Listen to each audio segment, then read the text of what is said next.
নিজের হাতে যে কোনো সবজি গাছ বসিয়ে যদি সেই গাছের ফল তোলা হয় নিজে হাতেই, কতটা আনন্দ হয় বলো তো। আমার ক্ষেত্রেও তাই।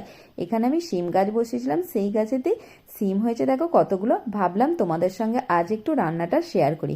শিম আলু বড়ি দিয়ে রান্না করছি, তাই আমি একটু তোমাদের সঙ্গেও শেয়ার করছি, তোমরাও একটু দেখে নাও। তো এখানটাকে বিউলির ডালের বড়ি নিয়েছি, বড়িগুলো ভালো করে ভেজে নিয়েছি, আর শিমগুলো দেখো গোটা গোটাই রেখেছি।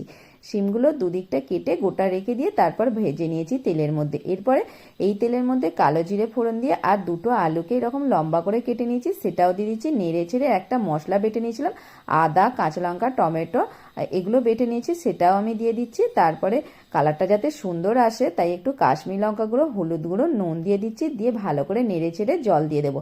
জল দেবার আগে শিমগুলো যে ভেজে রেখেছিলাম সেগুলো দিয়ে দিচ্ছি, দিয়ে জল দিয়ে চাপা দিচ্ছি।